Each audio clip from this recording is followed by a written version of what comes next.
السلام علیکم د جې 91 نیوز مهمه خبرو کې یو پیره بیا تاسو ته وایي هرکلی مهمه خبرو کې اولي خبر تاسو ته درکو چې په دې کوهستان په علاقو کې بارونو دومره زیات شوي چې په هغې کې د یو کور د پاسه یو د غټ توده یعنې د هغه حصه راپرېوتې چې په هغې کې د یو کور پوره 12 کسان پکې مړه شوي دي. د دې علاوه خبر تاسو دا هم درکو چې په هغې کور کې راتلونکي چې کوم مهمان یا کوم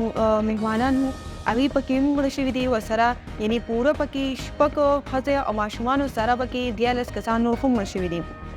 د دې نه علاوه دا هم درته وایو پکې چې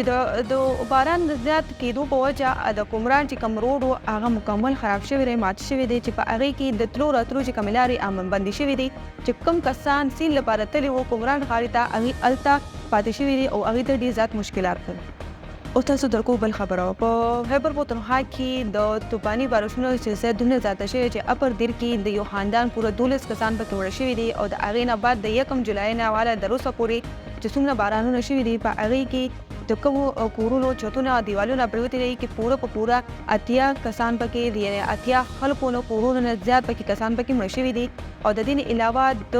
786 کورونه چې دي هغه ډېر زیات نقصان ورته پېښېدلی شوی دی او د دې علاوه د دې کې پلونه شو سړکونه شو هغه پکې هم بایدلي دي. د دې نه علاوه نور چې کوم خطر ده هغه د لینډ سلایډینګ ده او دا بارانونه چې دي د جوې دروازې نه راواله د پېښور کې صوابۍ کې نوهار کې مردان چارسده هنګو کرم او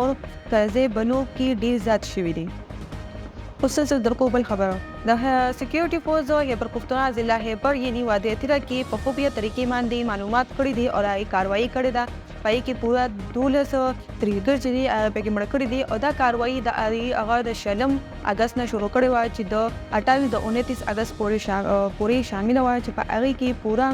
12 ترهګر پکې مړه کړي دي او دا د ترهګر ګروپ لپاره یو غټ سرپرایز و چې هغوی پکې پوره تر اوسه پورې 37 ترهګر پکې مړه کړي دي او 44 پکې زخمي شوي دي او زیاتره د هغې ټکانې شکار کړي دي او هلته یې مړه کړي دي. اوس تاسو درکو بل خبره په خیبر پختونخوا کې پوره د 6 کالو په دوران کې 5,94,000 نه زیات موټرسایکل بسز او ګاډي رجسټر شوي دي. د دې علاوه د جولای 2028 نه راواله د 2024 پورې د ټولو زیات چې کوم دی هغه 5,42,088 موټرسایکل او سکوټي رجسټر شوي دي او د دې علاوه د ټولو نه زیات په پېښور کې 1,98,988 موټرسایکل او سکوټر هم رجسټر شوي دي. اوس د درکو بل خبره په شفقدر کې د معمولي د کور جګړې په وجه سجاد احمد اولنګي د هغه خپل سکار ورور فاروق احمد اوشتو ډزې وکړې او مړ یې کړ. د دې علاوه په یو کلي کې د ګاډي ډرایور چې د هغه د نیمه شپې باندې د کور باندې یو بم دماکه شوی دی یعنې ګیرنټي په لاس کې اغوسته او هغه پورته وشو چې په هغې کې د هغه درې ماشومه او کې په خپل زخمي شوی دی او دا رپورټ یې په شفقدر پولیس کې درج کړی دی او پولیس والا پې کاروایي شروع کړه. اوس تاسو درکو ټولو اخر خبره په بنو کې لینک روډ باندې په موټرسایکل سوار 2 کسان چې هغې په یو چوک کې تاوېدل د هغه ګاډي بریک فیل شوی و چې هغه یې بچ کولو په یو ګټې باندې تللی دی یو